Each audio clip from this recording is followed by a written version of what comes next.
big things expected of a fellow who goes by the name of Reza Ali, an Iranian featherweight who fought on the undercard, fought a durable Mexican, and also came through his fight and came through it well. He's 25 years of age, and I'm delighted to say he's in studio with us this lunchtime.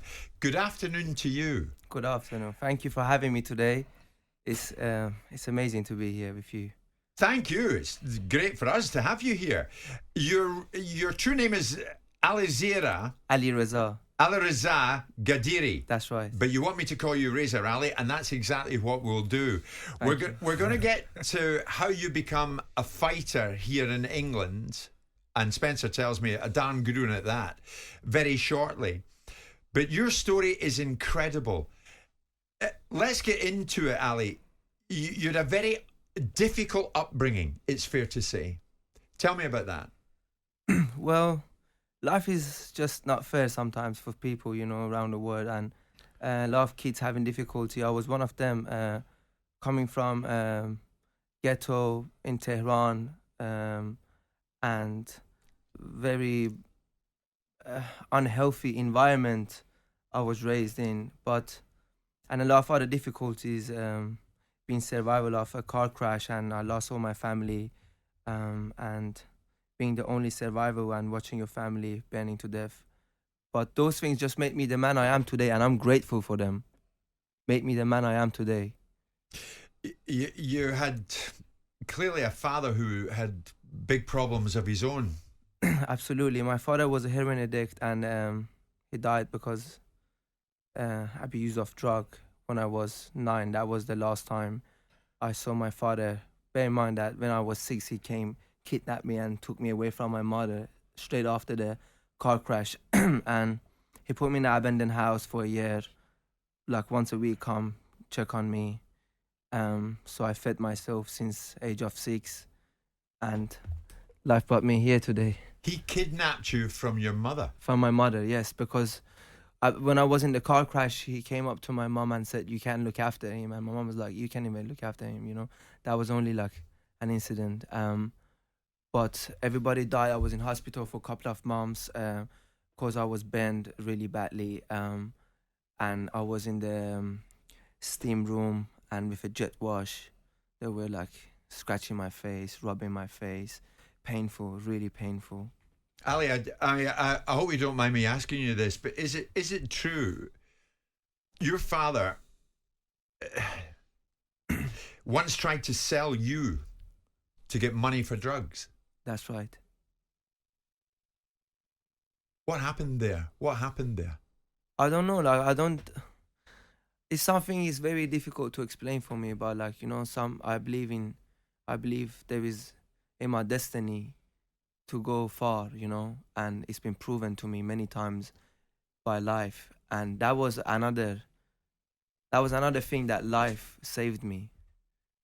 My father wanted to sell me, and this lady came, so I want to see the kid first. And my dad said, "No, you give me the cash and you take the kid, that's it." But the woman was like, "No, I need to see the kid before I get the kid, So that didn't happen, and I could hear all the conversation, and I was like, "Oh God, you took my family, you take me away from my mom. The only thing, please don't let this happen, because that's my end, And my father just went out, and then he robbed the shop. And then police put him in a cell, so that the deal never happened, because he was in the cell for a couple of days. And that's just one of those events. Life was miracle to me. I've seen so many miracles in my life, and that's just one of them. So how have you ended up here? Tell me how you actually got to London, to England. I was only 18. I left home because I made so many troubles, and I didn't make trouble. That's the wrong word. I'm a wise man now. I've changed my word. Before I would say I made trouble, but no, I was just only standing for my freedom. That wasn't trouble. I was a man. You couldn't come and tell me whatever you want. I don't stand for your I'm not nonsense, surprised after what you came through. Exactly. Yeah. And then you ended up sleeping rough in the streets of Barking, I think. Yes, I was in Barking. It was amazing, man. I never forget those days. I was so happy. I used to go to West Ham Boxing Club, and I had no gears on me or anything, so with the sweaty clothes, sleeping in the station. But I was so happy. So I can't explain you that moment. I tell you something. When I came to London for first time, it was. Trust me, when I talk about it now, it makes me really emotional.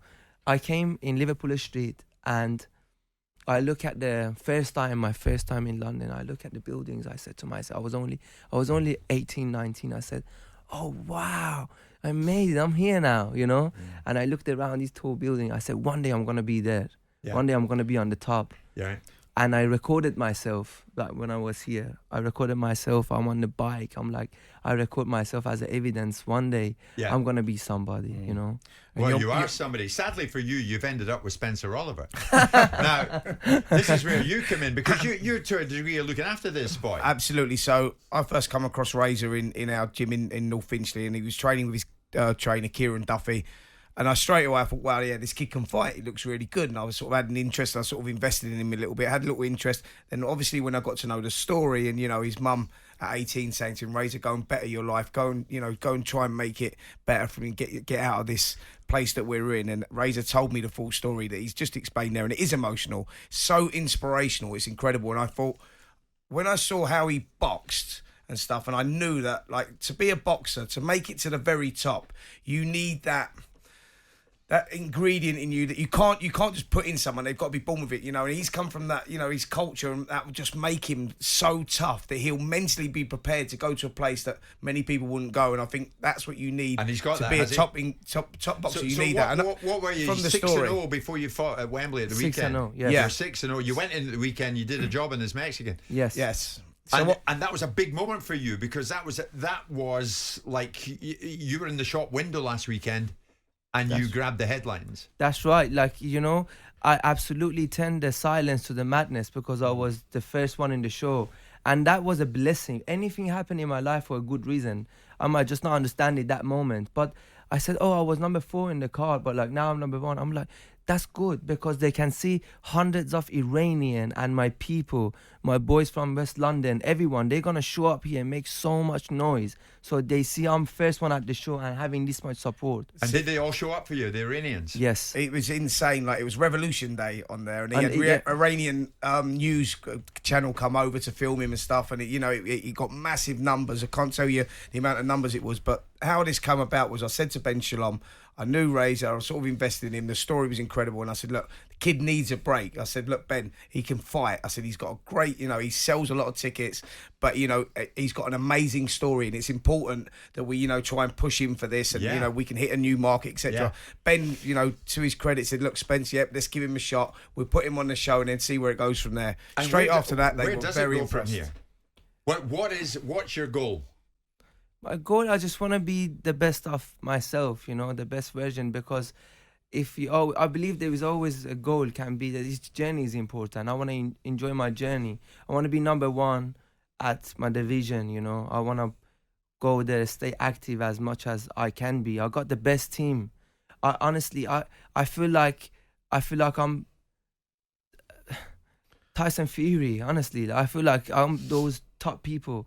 I'm only beginning at my journey, so much ahead of me, but team is important, you can't go far without a team. Look at my team. I got Spencer, I got an amazing coach, I got people like give me absolutely pure love and there to help me, give me the best advice, and it's just me. I have to live this lifestyle to be a champion every second of my life. Like, I'm really dedicating my life to this, because can you imagine, I started boxing when I was 19. I've never boxed before. I'm 25 now.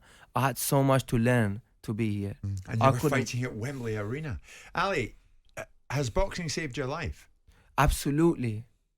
I guarantee I could be dead or in prison. I came from a very bad place. Do you think you could become a champion of your sport?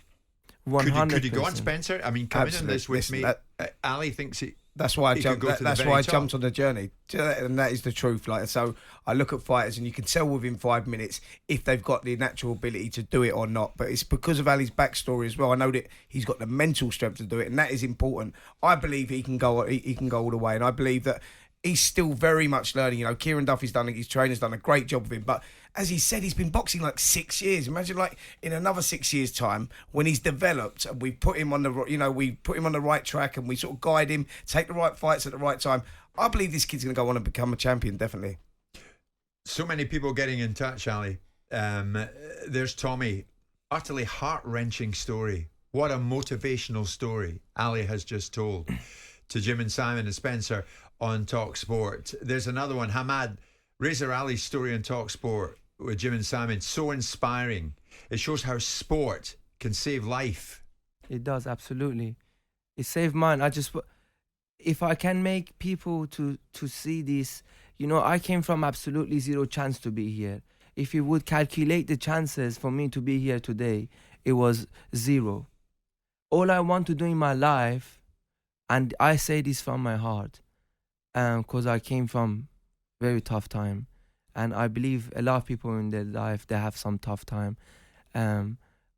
If I can prove them from nothing you can do something and have a good impact on people around you, so you have to give it all. That's what matters. That's what I want to be boxing world champion, but I want to be people's champion. That stays with me forever,